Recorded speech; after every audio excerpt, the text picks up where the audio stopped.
Well, good afternoon, everybody. I wanted to take this time and update all of you on the extreme weather that we're experiencing here in the state of California, and a year of extremes where, as I've said often, the hots are getting hotter, the dries are getting drier, the wets, we're looking forward to winter season in these atmospheric rivers.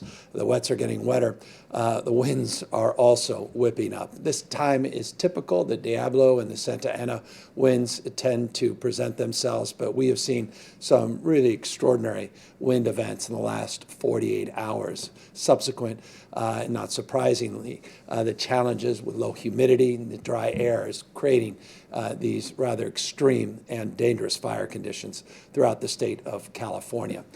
Just to put it in perspective, we had wind gusts of 140 miles per hour. I mean, those are hurricane-level winds in Kirkwood and their ridgetop. 140-mile-an-hour wind gusts, 96-mile-an-hour wind gusts around the San Gabriel Mountains. And, of course, those of you down in Orange County know well the extraordinary gusts that you're experiencing and just the ongoing winds. But 88 miles per hour was recorded just in Orange County. So we have these red flag warnings. The red flag warnings we anticipate to end today in Northern California, that we believe and we anticipate by 5 o'clock today for the substantial portions of Northern California.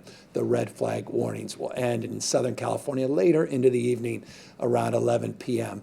Broadly, we will experience a reduction in the winds between now and Thursday, but the most extreme wind events, we believe, will present themselves later today in the evening, and most hopefully are behind us. So again, red flag warnings end today, Northern California earlier than in Southern California, and substantial reductions in the wind across the state by Thursday.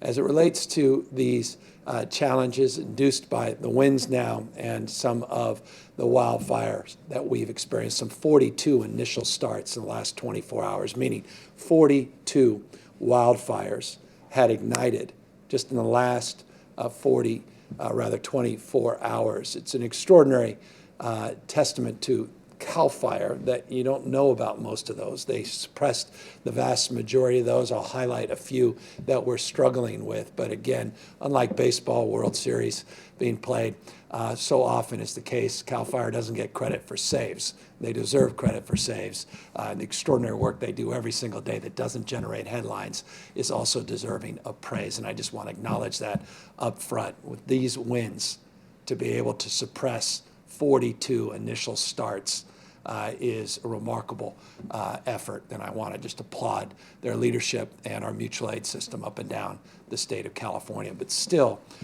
because of two larger fires, which I'll get to in a moment, we had at peak about 100,000 people that were evacuated, primarily in Southern California. Currently, about 90,710 are currently evacuated in the state. Most of those evacuees are in non-congregate shelters pursuant to our COVID-19 protocols.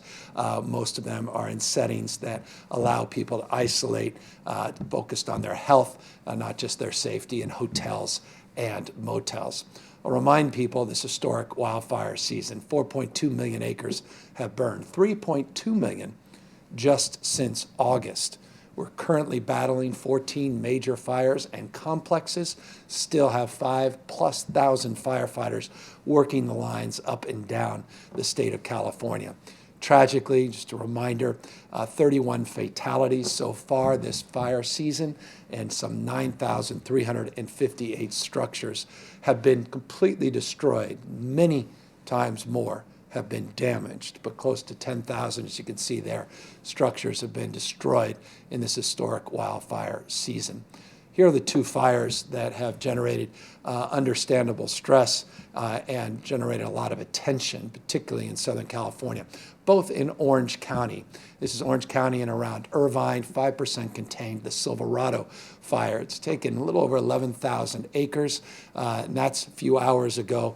I imagine that number is higher at this moment. We were able to receive, and I want to just thank FEMA and our partners at the federal level and federal government for their support of our FMAG, which secures the capacity for us to get reimbursed, 75% reimbursements for suppression activity related to that fire. And that was done in a very timely way, and as always, we're incredibly grateful and appreciative of their responsiveness. The Blue Ridge Fire, also in Orange County, Yorba Linda area. This is 0% contained, 7,000 acres, also part of that FMAG that we received from the federal government. So those are the two active wildfires, primarily grass fires. There have been some structure losses in these fires, not as significant as some may have anticipated, particularly with these wind gusts over 80 miles an hour in and around the area. Again, testament to the extraordinary work that's being done by local firefighters, not just our state firefighting force, CAL FIRE. Let me just, though, extend a point of consideration and appreciation, and also a somber point. We have two firefighters that are in critical condition out of Orange County, and our hearts and prayers go out to their families and their speedy recovery. It just shows the extraordinary heroism of these men and women that go on the front lines, that quite literally put their lives on the line to protect your property and to protect your lives. They succumb to rather serious and critical injuries. And so again, hearts go out, and we're giving them all the best wishes and, of course, the best care we possibly can. And to all of our firefighters up and down the state, I know how impactful it is when one of their own is injured. And so again, stay safe and continue to do the extraordinary work that you have been doing in this historic wildfire year. Just to put it in perspective, we talk in historic terms. Just a quick update on the largest wildfire in recorded history in the state of California. I'll remind you that 6 of the top 20 wildfires in our state's history have occurred in 2020. 6 of the top 20 in 2020, the largest being the August complex, over 1 million acres. Last week, we updated you, 82% contained, making progress. It's stubborn complex in partnership with the U.S. Forest Service, 93% now contained. You can see they've been able to hold the line even with the winds and keeping this in around 1 million acres. The Creek Fire, we had some issues with the winds, but we were able to hold fairly strong on the line as it relates to the Creek Fire, of course, gotten a lot of attention. This is, again, in and around the area where we lost a substantial number of trees to the drought. So you have extreme conditions. You add that wind overlay in the last 48 hours. Stubborn one, 61% contained last week, 63% contained this week. You see about 24,000 additional acres that have burned. Again, partnership with the U.S. Forest Service and joint command with CAL FIRE. We continue to keep you updated on those two complexes. 14, though, active up and down the state of California, 2 new ones in Orange County, and 5,000 plus firefighters continue to do extraordinary work in these extraordinary conditions in our state. Speaking of extraordinary, I want to just applaud the leadership of the states of Oregon, states of Washington, and Nevada. We had a call, as we do with our Western States Coalition, this collaborative we put together a number of months ago in the beginning of this pandemic. Our chiefs of staff connected on a consistent basis. Governors connected on a consistent basis as well. I just had a wonderful conversation with Governor Brown on issues related to vaccine safety, wildfires, as well as some issues related to some dams that we share in the northern part of our state and the southern part of her state in Oregon. We had conversations that led to consideration to join our efforts here in the state of California to review vaccines, their efficacy and safety. We announced last week a vaccine safety work group focusing on equity, focusing on transparency, focusing on building trust so that we're not playing politics with the distribution of vaccine. We're not playing with people's lives or the emotion around the vaccines and when they'll be safely available. We want to make sure it's done in a sober and thoughtful way, objective, scientific way. We have the best and the brightest. We're so proud of California. I'm so proud of this country in terms of the human resources that we have at these research institutions and institutions of higher learning. And so we worked with those governors, and they're joining now formally our safety committee. We'll be adding some of their experts as well, building out even more broadly our work group. We're really proud of that, proud of this partnership, proud of those governors and the work that they're doing in this very difficult time. And again, all of us are preparing for the distribution of these vaccines and building trust with you and making sure that they're done, not just expeditiously, at least made available, but done safely.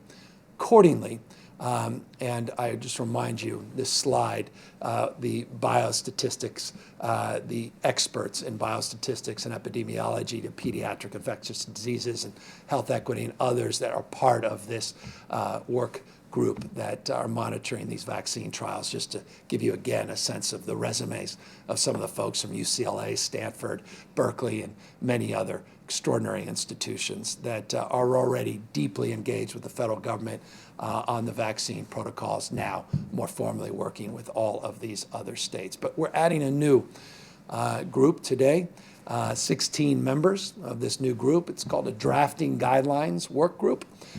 This is a focus on the ethics of distribution. Who should be prioritized? How do we allocate the supplies? How do we not only do so safely, the Scientific Review Committee, but do so with a sense of urgency and prioritization, the most vulnerable related to concerns of the transmission of this disease that have comorbidities or in congregate settings, that are in our skilled nursing facilities or residential care facilities, that are most vulnerable based on age or other modalities. Those are the guidelines that we are putting out, prioritization of those cohorts and those groups. But we want to be guided again by experts, and we're going to be guided by experts in immunization, of course, but also geriatrics, which is foundational, ethics, epidemiology, and again, health equity and pharmacy practice. So 16 members of this work group. We just put out their names, just put out a press release. You can go to our COVID-19.ca.gov website, COVID-19.ca.gov website to learn more about the individuals that are part of this Drafting Guidelines Work Group. Dr. Galley will come up in a moment. He'll talk a little bit more about this group in comparison, in contrast to the safety group, as he updates you on the movement between tiers. Now our 8th week since we put out the tiered, those color-coded tiered status. He'll talk about the movement, and he'll also be updating on some of the more specifics related to the purpose of the creation of this work group and what he's hoping comes out of that work group. But what I want to update you on first is numbers you're very familiar with, numbers that have been trending slightly up. The case numbers here in the state of California, the last 24-hour period, we've recorded 3,188 total number of new positive COVID cases here in the state. The 14-day average, slightly higher than that at 3,699. And I should note that if you look at just the 7-day average, the 7-day average is higher still at 4,303. And I say that because I look at the 7-day, not just the 14-day average. Again, as I suggest, it's starting to trend up slightly. What I mean by slightly, take a look at this slide. You'll see the 14-day positivity rate. That's, again, the total number of tests that we conduct and the percentage of individuals that test positive. We are never ashamed of testing more people, and we're not ashamed of identifying those that have been tested positive, as the purpose of testing is around taking care of people's needs related to their isolation and quarantine or their medical needs. That's the purpose of testing. Again, nothing to be ashamed of. We want to substantially increase the number of tests here in the state of California, but we want to keep that positivity rate down. Even as the total number of cases go up, which I know generates headlines, the real headline for us in terms of alarm bells and red flags is that positivity rate. The positivity rate over a 14-day period is holding below 3%. It's been trending down, and now we're starting to see it go slightly back up, but still below 3%. It's at 3.2% on the 7-day. So 14-day, a little bit more stability. 7-day, again, we're starting to see some modest increase. 133,000, just shy of 134,000. Average number of daily tests was 144,000. Yesterday, we got just shy of 200,000 tests over the weekend, over a 24-hour period. So we're starting to see those test numbers go up. We'll be announcing later this week efforts to substantially increase the total number of tests with our new lab facility down in Valencia, which we'll highlight this Friday. But nonetheless, the positivity rate's still below 3%, but starting to trend modestly back up. Let's take a look at hospitalizations and ICUs. Hospitalizations are also beginning to trend slightly back up. 4.7% increase over the last 14 days in new hospitalizations, as well as an increase of 5.9% in ICU admissions over a 14-day period. Now, the good news is overall statewide, we're still trending below where we've been for quite some time in terms of total number of admissions in ICUs and hospitals. So capacity remains ample. But nonetheless, we saw weeks and weeks, candidly, months or a month plus of declines, double-digit declines pretty consistently over those 14-day bands. Now you're seeing modest increases as we reverse that a little bit. We start to see some plateauing and some stabilization, slight increase over the last 14 days. So we're monitoring this. We're watching this closely. And Dr. Galley will come up in a moment and tell you what he's been seeing at the local level, parts of Southern California, Imperial County, in region what we refer to as 1, near San Luis Obispo, where we're monitoring some modest increases as of late. We're working very closely with those counties and their health officers and continuing to prepare for our winter months where more people start mixing, holidays when more people start coming over and enjoying the holidays outside of their core household cohorts. And we're obviously concerned about the prospects of seeing these admissions go up and seeing these hospitalization rates go up. But what we are seeing, and I'll just briefly preview with last week's tiered status, is continuing momentum out of the most restrictive tier, purple, 12 counties last week. In the most restrictive tier. This week, you'll see 7 counties. Dr. Galley will lay out the 7 counties that are moving through tiers. None have fallen back this week, which is encouraging. 7 counties moving through either into red, into orange, or now even into yellow, the least restrictive tiers. So with that, sort of teeing up your Tuesday at noons with Dr. Galley, here's his update on the tiered status and an update as well on this new work group that we announced today. Doctor?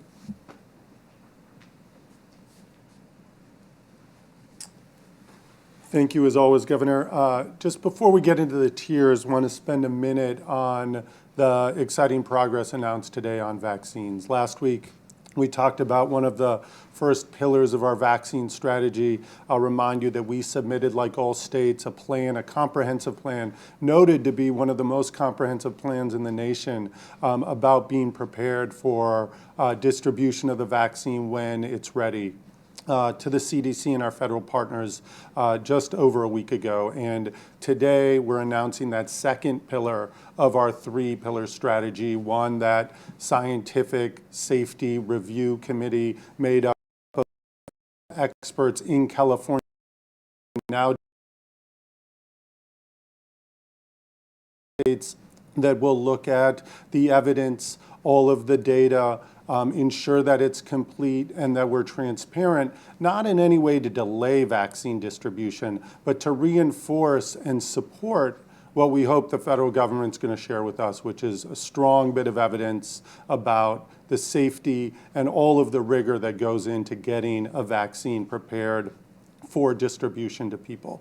Today, the drafting guidelines subcommittee or committee to really talk about some of those hard questions about when we only have handfuls of doses, who should get them, supporting our frontline healthcare workers, as the governor alluded to, those who are most vulnerable, those in congregate facilities, skilled nursing facilities, other places, really looking at that first group of Californians eligible to get the vaccine. And then later, as we get more vaccine, but then not enough for everyone, how do we roll it out and how do we have these two thoughtful groups working together that, in my view, are going to prepare California to be ready when we get the vaccine. In no way delaying distribution, but preparing ourselves like few other states are going to be able to. So we look forward to that work. I look forward to hearing the advice of those committees as we guide and work with our county partners. I'll remind you the experts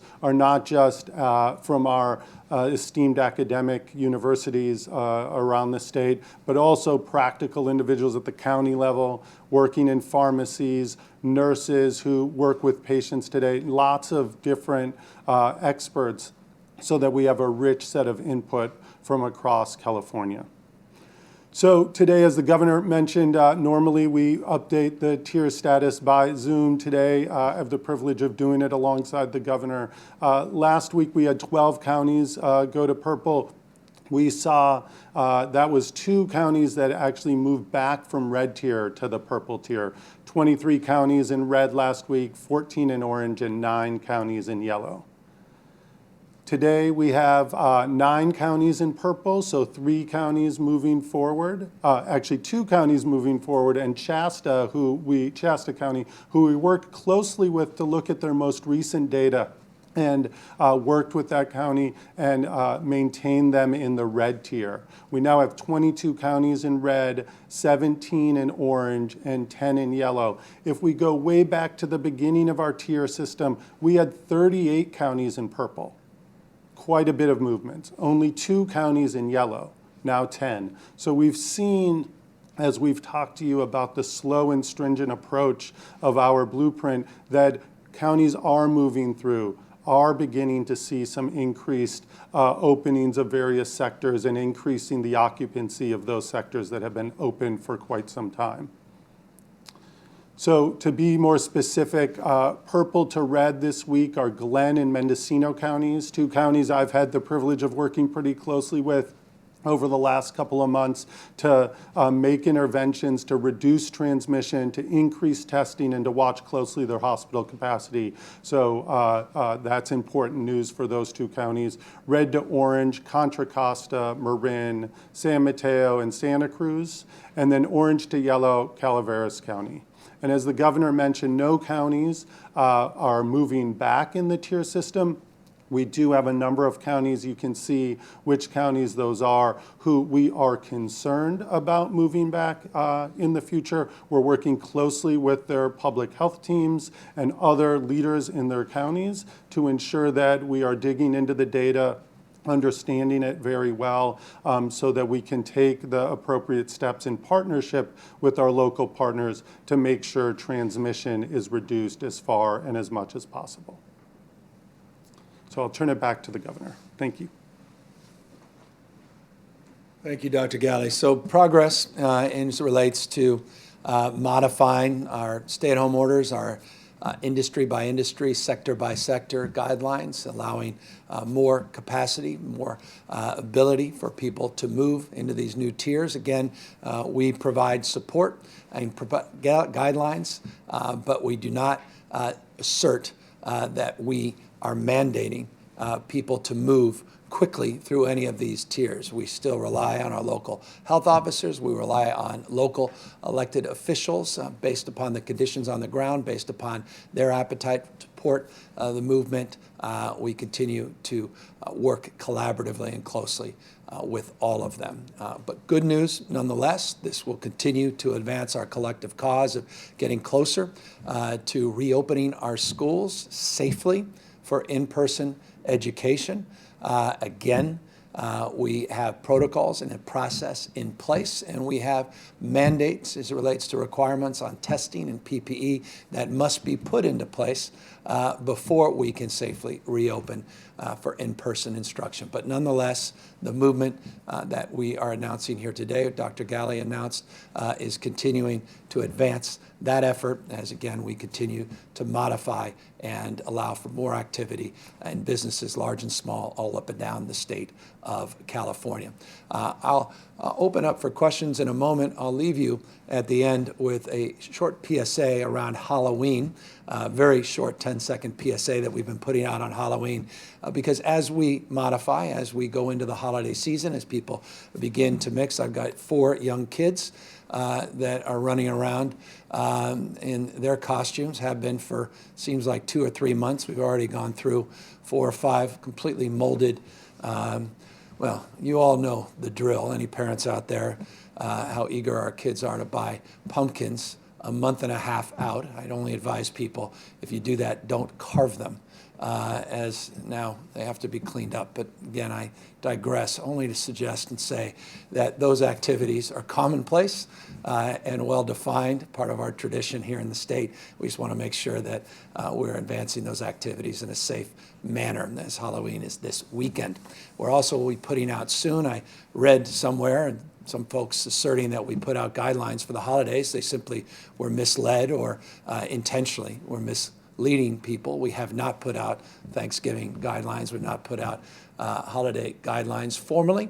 We'll be putting those out very, very shortly as well, again, as we enter into the holiday season, as we move a lot of activities back indoors because of the weather. We continue to maintain our vigilance and continue to remind you, as always, what you see up here on this list. Wear your mask to the extent you can. It's mandated in the state. We want to encourage you to do so indoors when you're in hallways and mixing with other people outside of your core group and household. Physically distance where you can. Continue to sanitize, wash your hands for no other reason. Flu season is among us, and of course, do your best to minimize the kind of mixing that clearly has supported the transmission and increased transmission we're seeing across this country, not just the modest increase we're seeing across this state as of late. So with that, of course, happy to answer any questions. Adam Beam, AP. Hi, Governor. There was another issue with the coronavirus data last week that impacted the state's rate of positive cases, and this is at least the second known issue with the data, which your administration relies on to make decisions. Are you confident that you are receiving the best, most accurate data to guide your decisions on this virus? The answer is absolutely. I'm confident of that, and absolutely am assured with a redundancy that we've now put into place and an overview and oversight committee that we've also organized that information is accurate. We had a modest glitch for a few days, some reporting in one county, but we were able to quickly address that. It didn't substantially or significantly impact any of the tiered status or any of our guidelines that we put out, nor did it impact any of the decision making in real time or more broadly, medium and long term in this state. We also officially transitioned over the weekend into a completely new system that we had announced a number of months back. That finally went into place on Saturday.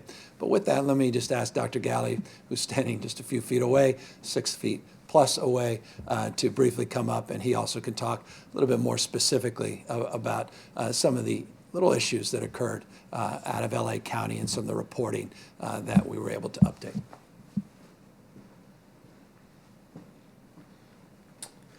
Yeah, thank you, Governor, and thanks for the question. As you point out, a number of days ago, our quality assurance system that was put in place a couple of months ago when we had the more significant concerns around data did what it was supposed to do. It, within 24 hours, found a number of missing files with a number of results that then quickly were brought through the system and given to the counties, as we do every day, to be able to work through and then return those cases once identified and clarified to our official database at the state to be part of the official counts. So in fact, the work from a couple of months ago not only allowed us to move to the new COVID data reporting system that we did move to over the weekend, but it did demonstrate that the quality assurance and sort of eyes and ears on the data program that we put into place worked really, really well. And we were able to work with a number of counties and without basically missing a beat, get that information right back to the state to have them in a timely way affect our numbers. We did with Los Angeles County, spent quite a bit of time over the last week working with Los Angeles County to make sure that the state and the county were aligned with how we were looking at the data, making sure that none of it was missing, and we feel confidently that that backlog is entirely caught up, and we will continue to work with Los Angeles County to make sure there are no data concerns at the moment. I think certainly with the slight increase in case number that we're seeing across the state, that level of concern is heightened to intensify our focus on ensuring that the data that we have is complete and accurate and that we're sharing numbers with the public, making informed decisions, and assigning counties in our tiering system based on complete, up-to-date, and accurate information. Next question. Hi, Governor. I'm hoping you can talk a little bit more about exactly what the vaccine safety work group is going to be reviewing. Is it going to be looking at just the same data that the FDA is going to be looking at from the companies that are developing the vaccines? Or are there going to be additional trials that have to be conducted in California? If you could clarify that. And also speak to whether this might result in any sort of delays in Californians getting vaccines. Yeah, let me just take the latter part of your question straight on. The answer is no, it will not cause any delays. In fact, we would argue quite the contrary. It's going to increase transparency and trust that I think we are looking for to make sure that we're not doing anything to meet an arbitrary deadline or meet a political deadline. We're not just going to take someone's assurance. We're going to make sure that we are objectively reviewing and be able to put our stamp of approval. Again, why California? Because there's no other state more abundant in terms of its experts and expertise than this state. We would be, I think, foolhardy not to take advantage of some of the world's, not just this country, the nation's leading experts in all of these areas and not bring them to the fore. Accordingly, we are working very collaborative with the CDC. Again, we were one of 5 jurisdictions doing what we refer to as micro-planning. You recall we had socialized some of that work a couple weeks back. Of course, we were starting with the vaccine with an internal work group going back as early as April, but more formally with the CDC in August. We put out a very detailed and comprehensive plan, one of the most robust plans in this country, and now we have governors from around the western states joining the Scientific Safety Review Work Group. And again, top health experts independently reviewing these FDA-approved vaccines. With that, though, Dr. Galley, again, walk back up, and I'm sure he has more to say specifically about the why we think this safety group is so important and why we're not concerned about it impeding the distribution. In fact, only reinforcing the confidence people have in accessing the safe vaccines in a very timely manner. Doctor? Thank you, Governor. And Sophia, thank you for the question. We certainly have put together a group of individuals who has a long track record and experience, and in fact are exactly the people the federal government look to help look at safety of these new vaccines. There is no plan, and nor has California or any other state expected to continue or duplicate, replicate any trials with vaccines. We are looking at the information, the data that is, a lot of it is publicly reported, but through the eyes of experts can be strengthened and validated in the approach that California shares. And we intend to and are going to work very hard to make sure that the trust of the public is what we have. And sharing this information in a clear, concise way without delay is where we expect and plan to be when those first doses of vaccine arrive to California. Next question. Kathy Novak, KCBS Radio. Hi, Governor. We have some sad news today with the passing of legendary San Francisco City Hall reporter Barbara Taylor. I'm wondering if there's anything you'd like to share about your memories of Barbara. Not on this spot. You've caught me completely at a loss and surprise. I love Barbara, so let me digest this. Forgive me. I was not aware of her passing or how it occurred, but obviously a legend, and so forgive me. I happily return to that question when I learn more. Alex Michelson, Fox 11. Thank you, Governor. I have a question about theme parks.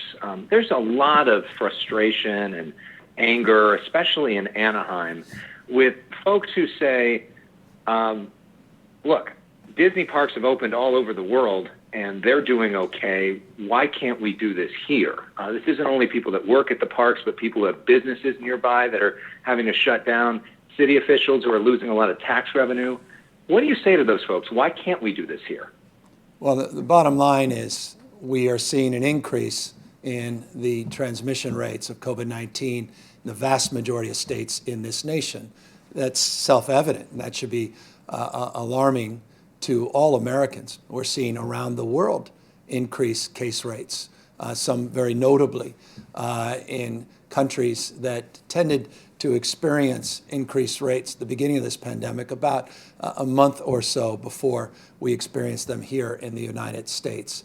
When you see double-digit increases in the vast majority of states, when you see hospitalization rates increase all across this country, when you see the weather beginning to turn and more people coming back inside and mixing, self-evidently, we should be concerned about opening up a large theme park where by definition people mix from every conceivable walk of life and put themselves and others at increased risk of seeing transmission rates rise related to COVID-19. Now, you bring up one theme park. California has dozens and dozens of theme parks. You bring up one particular operator of a theme park that does things very, very differently than other operators of other theme parks.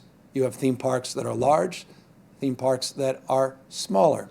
You have theme parks that are really cities that operate convention facilities and hotels and restaurants and organize not just around carousels and other amenities. You see others that are out on beaches and boardwalks that are very, very different.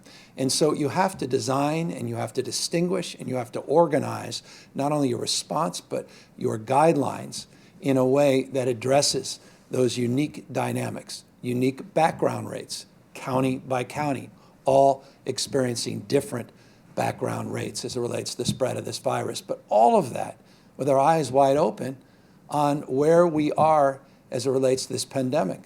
The hospitalization numbers here in the state of California, the ICU numbers here in the state of California, now beginning to trend back up, and the holidays in front of us, and the concerns that have been expressed by experts worldwide, not just experts nationwide, around their concerns for a second or a third wave, to me semantics, as it relates to what we have in store for us over the next 6 to 12 weeks. And so respectfully, deep respect, because I understand, again, as someone with 4 young kids, the reverential identity they have with one particular brand that you are identifying, and their desire to be entertained, and their desire of those that rightfully want to get their jobs back and to get back to some sense of normalcy. Forgive me, but we as a state are going to be driven by data and science, and we're going to be driven by public health first. Bill Whelan, LA Times. Governor, in Sutter County, there's a legal challenge or a lawsuit challenging the constitutionality of your executive order to mail ballots to all registered voters in California. And the lawsuit says that you overstep your authority under the Constitution and you made new law, which violates the separation of powers. Were you ruling by fiat, especially at the beginning of the pandemic, and will you be more measured in the future? We did what we felt was appropriate, certainly within the framework of the constitutional authority that is invested in this office, the executive branch. As you know, we were very forthright, very transparent in our desire to safely conduct an election this November, a week from today. We moved forward, not just through executive order, as you know well, but through legislation to codify the executive order, to clarify and to organize a construct where we weren't only mailing out ballots to every active registered voter in the state of California, but also providing for ample alternatives to mail-in ballots for people that would prefer in-person balloting, but do so in a safe way to make sure the environment was conducive to the expression of one's fundamental and constitutional right to assemble for the purpose of advancing democracy through the ballot box, but also do so in a safe way. And so, no, I don't think the executive order broke that spirit, nor the letter constitutional law, and I'm very, very grateful to the legislature for codifying that through a legislative process. Final question, Jeremy White, Politico. Hey, Governor, thanks as always. So I know you said that this multi-state vaccine group will not cause any slowdown in vaccine approvals, but I'm curious, as you are adding more experts to this panel, including from other states, is there a possibility that if you don't have unanimity, you could have, for example, an expert from Oregon blocking the distribution of vaccines in California if they deem them not safe? No, look, every governor wants to maintain their autonomy to move forward as they choose. None of us are outsourcing that to an advisory group. We're being advised by this group of experts. We would be foolhardy not to take advantage of some of the world's leading experts in all of these disparate categories. And I think I guess, my fundamental point is I'm just blessed. We're blessed to be able to develop partnerships outside our state, to develop partnerships from disparate experts in a myriad of different fields, to build on the work that we're already doing as it relates to the distribution and transmission of vaccines that we have advanced not only through flu, but also N1, H1N1, et cetera. But we're just blessed, to have biostatisticians, to have epidemiologists that are best in class, and people that are experts in financing and really have a sense of supply chains, and will look at the efficacy and safety of these vaccine trials, not just in terms of the vaccine itself, but the protocols related to the vaccines, to make sure that they're safely distributed, that they're safely transported, that they're safely stored, that we're having a mindset of safety related to public data, or rather private and personal data. What's that line? What's that distinction? And so all of that is part and parcel of this review work group. And again, I think it's self-evident by the advancement of these other governors in their willingness to join this group that there's support in this space. And so we look forward to their adjudication of this process, and we look forward to building more trust in this process over the course of the next weeks and months. And we look forward, as parents, all of us, to this Halloween, and making sure that as parents we're keeping everybody safe. And it's in that spirit that I'll end, reminding you, as always, first to wear a mask, physically distance, wash your hands, minimize the extent possible mixing, enjoy your Halloween. We'll be back Friday to update you on some testing, but so I may encourage you once again, but I felt remiss if I didn't share with you this 10-second Halloween PSA as we go.